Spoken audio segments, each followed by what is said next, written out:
In the previous part हमने ये पढ़ा कि सीपीआई क्या है। बेसिकली सीपीआई हमारे पास जो है वो एक हमारा एक इंडिकेटर है इन्फ्लेशन को फाइंड आउट करने का। उसमें हमने जो है बेसिकली जो चीज़ें पढ़ी कि हमारा ओवरऑल जो है बीएलएस जो है वो इसको मेजर करता है। देन उसके बाद बेटे मैंने आपको सिंपल सी एक बात बता दी कि आपकी डेली अगर फॉर एग्जांपल एक बास्केट जो आपकी बेसिक नीड्स की है, अगर उसकी कीमत जो है आप एक साल में जो पे कर रहे हैं, नेक्स्ट ईयर में उसकी कीमत क्या हो जाती है, अगर इंक्रीज़ कर जाते हैं, मुल्क में इन्फ्लेशन आ जाता है, तो आपकी वो उस कीमत आप जो वो बास्केट ख़रीद रहे थे अब आपको ज़्यादा पे करना पड़ेगा। तो यही चीज़ इसी को जो डिफरेंस को हमने मेजर करना है वो सीपीआई कहलाता है। नेक्स्ट हमारे पास आ जाता है फार्मूला आता है सीपीआई का। हमारे पास index is calculated as below. Price of the basket of goods and services in current year. Current year में उसकी प्राइस क्या है, देन उसके बाद price of the basket in the base year multiply 100। जो उसका करंट ईयर में क्या प्राइस है और उसकी बेस ईयर जो हमने एक बेस ईयर डिसाइड किया हुआ है, वो बेस ईयर मीन्स जो हमारा एक पिछला साल है जो हमने एक डिसाइड किया। जब फॉर एग्जांपल हम 2011 से शुरू करते हैं, जैसे आपकी बुक में एग्जांपल देखिएगा बेटे, आपका पेज नंबर 219 है, उसको आप लास्ट भी देख लीजिएगा। उसमें उसने एक बेस ईयर 2010 लिया हुआ है, 2010, 11, 12। अगर आपने सीपीआई 2012 निकालना है, फॉर एग्जांपल अगर आप बेस ईयर आप 2010 आपका ये बेस ईयर है, आपका बेस ईयर 2010 है। अगर आपने 2011 का आपने सीपीआई निकालना है तो उसके लिए आपको क्या करना पड़ेगा कि आप जो भी प्राइस होगी, price of basket goods and services in current year, और उसके अलावा उनका बेस ईयर मल्टीप्लाई 100। नेक्स्ट हम फार्मूले को आगे प्रूव करते हैं। उसके बाद नेक्स्ट आगे आ जाए कंज्यूमर प्राइस इंडेक्स को किस तरह से हमने जो है वो फाइंड आउट करना है।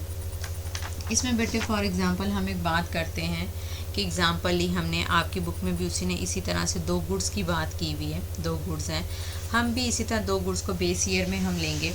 अब फॉर एग्जांपल आपको मैंने यहाँ थोड़ा सा बेसिकली जो ये फार्मूला आपने जहन में रखना है, price of the basket of goods and services current year divided by price of the basket in the base year multiply 100।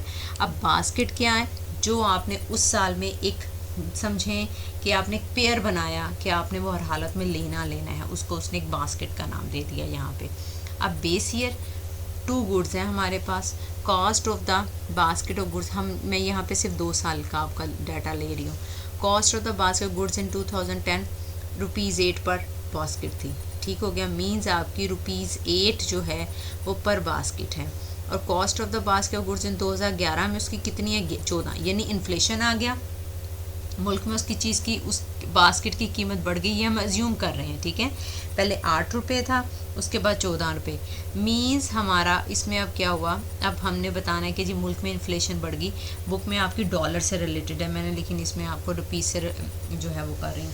₹8 से ₹14 मीन्स क्या हुआ, आपका जो है वो इन्फ्लेशन हुई, आपकी उस पर ज़्यादा कीमत लगी, आपकी कॉस्ट ऑफ लिविंग बढ़ गई। अब इस फार्मूले में पुट करें द इंडेक्स इज अब पहले 2010 में लें, 2010 आपका यहाँ पे क्या है, बेस ईयर, 2010 को बेस ईयर में लिया, means the index is calculated for 2010। आपकी बास्केट प्राइस करंट ईयर की कितनी थी, 8, फिर उसकी price of basket of the base year कितनी है आपकी, फिर 8, फिर 8 है, 8 मल्टीप्लाई 100। जब हम इसको करेंगे तो आपके पास वैल्यू क्या आ गई, 100। मीन सीपीआई आपका 2010 में कितना है, 100। अब नेक्स्ट आए, नेक्स्ट आपका इंडेक्स इज कैलकुलेट फॉर 2011। 2011 में अब आपने बेस ईयर एक कैलकुलेट कर लिया हुआ है, बेस ईयर अब आपका कौन सा है, 2010। अब इस 2010 को बेस ईयर कंसीडर करें। अब फार्मूला पुट करें, the index is calculated for 2011। अब यहाँ पे price of the basket of goods and services in current year कितनी है, 14, बेस ईयर कितना है, 8, 14 डिवाइडेड बाई 8 मल्टीप्लाई 100, तो आपके पास कितना आ गया, 175। 14 is the basket price, cost आपकी है करंट की, 8 आपकी बेस ईयर, 14 तकसीम हम जब 8 करेंगे उसको मल्टीप्लाई 100 करेंगे तो आपके पास वैल्यू आ जाती है 175। मीन्स आपका इंडेक्स सीपीआई 2011 में कितना हो गया, 175 हो गया। क्लियर होगी बात। मीन्स आपका जब 2010 में आपने कैलकुलेट किया तो 100, अब जैसे ही मुल्क में इन्फ्लेशन हुई, मुल्क में प्राइसेस बढ़ गई, तो आपका इंडेक्स भी क्या हो गया, 175 हो गया। क्लियर। अब यहाँ से हम इजीली इन्फ्लेशन रेट निकाल सकते हैं। इन्फ्लेशन रेट का फार्मूला है, आपको मैं नेक्स्ट आगे बताऊंगी, लेकिन अभी फ़िलहाल मैं आपको इसे इजी वे में आपको बता रही हूँ। अगर आपका सीपीआई आ जाता है, सीपीआई कोई सी भी मैं पेपर में मेरी कोशिश होगी कि आपको इससे रिलेटेड जो अगर कोई क्वेश्चन आए तो आपको वैल्यूज़ दे दी जाएंगी, उससे आपको जो है केस स्टडी सा होगा कि आपको उससे एक ईयर को बेस ईयर लेते हुए नेक्स्ट फर्दर आपने जो है वो उसको इन्फ्लेशन रेट निकालना है। ये आपने इसको ध्यान से देखना है कि आपको वैल्यूज़ दे दी जाएंगी, सेम इसी तरह होंगी, कोई ऐसी मुश्किल नहीं होगी। नेक्स्ट इसमें देखें इन्फ्लेशन कैसे आपने निकाला, 175 में से 100 को माइनस किया तो मीन्स आपके मुल्क में इन्फ्लेशन रेट 75% हो गया, जो एक बहुत ज़्यादा अमाउंट है। देन उसके बाद आगे आते हैं, हमारे पास आता है कैलकुलेटिंग सीपीआई। जो मैंने आपको ये फार्मूले के तौर पर करा दिया वही हमने यहाँ पे एक स्टेप्स में करना है। आपने इसको जस्ट ब्रीफली इसको देखते चले जाएं, कोई इतना मुश्किल नहीं है हार्डली सा। इसमें फिक्स अ बास्केट, हमने सबसे पहले एक बास्केट को फिक्स किया। The statistical office survey consumers to determine what is the typical consumer shopping basket, means एक बास्केट को एक वो मुंतखब कर लेते हैं कि आया, जैसे मैंने आपके साथ अभी प्रीवियस एग्जांपल में डिस्कस किया कि हम जैसे toothpaste, eggs, bread and so on, हम उसमें एक बास्केट लेते हैं, हम उसको फिक्स कर लेते हैं। फिर हमने find the prices, statistical office collects data on the prices of all the goods in the basket.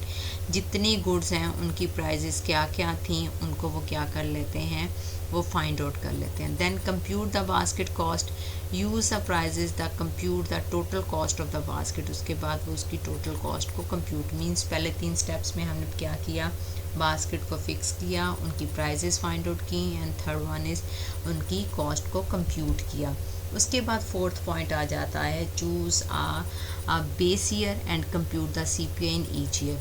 हमने एक बेस ईयर को हमने कंप्यूट कर लिया, चूज़ अ बेस ईयर किया और उसको सीपीआई जो है जिस साल का आप चाहते हैं, फॉर एग्जांपल जैसे हमने 2010 को बेस ईयर कंसीडर करते हैं, 2010 को हम बेस ईयर कंसीडर करते हुए अब हम 2020 में सीपीआई को भी कैलकुलेट कर सकते हैं। कंप्यूट द इन्फ्लेशन रेट, हमने लास्ट पे क्या करना है, इन्फ्लेशन रेट को काउंट करना है। 5 point calculating the CPI most important in this chapter. आपको ये 5 पॉइंट्स बहुत अच्छे से आने चाहिए।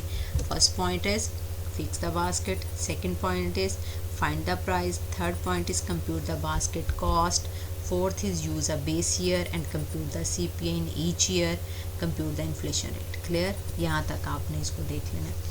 उसके बाद आप इन्फ्लेशन रेट का फार्मूला सेम बेटे वही, consumer price index in year 2 minus CPI in year 1 divided by CPI in year 1। Year 1 कौन सा है आपका, बेस ईयर, मल्टीप्लाई 100।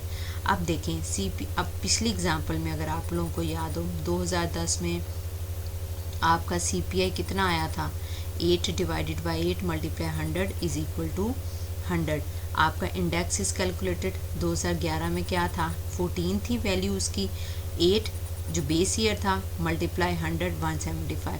अब ये हमारा बेस ईयर 2010 हमारा बेस ईयर है, इसी को हम रखते हुए करेंगे कि अब देखें इन्फ्लेशन रेट सीपीआई इन ईयर 2 में कितना है जनाब हमारे पास 175 माइनस सीपीआई इन ईयर 1 में कितना है हमारे पास 100 और सीपीआई इन ईयर 1 कितना है 100 डिवाइडेड बाय 100 फिर मल्टीप्लाई 100, फार्मूला लगाया तो 75। क्या ये वही वैल्यू नहीं निकल आई जो मैंने आपको पीछे बताई थी? मीन्स सिंपल सी बात है, जो आपका इन्फ्लेशन रेट को किस तरह से हम कैलकुलेट करेंगे, जो आपका हर साल बाय साल आपका जो प्राइजेज़ में इंक्रीज़ होता है वो आपका सीपीआई में शो हो जाता है कि आपका सीपीआई उसको शो करता है कि इन्फ्लेशन रेट आपके मुल्क में कितना है। तो ये हमारे बताता है कि आपका इन्फ्लेशन रेट 75 हो गया। देन ये हमारा मतलब सीपीआई कैलकुलेट करने का फार्मूला, इसमें आपने 2 फार्मूला इसको ज़हन में रखना है। क्लियर होगी बात? नेक्स्ट हम इसको फर्दर आगे देखते हैं।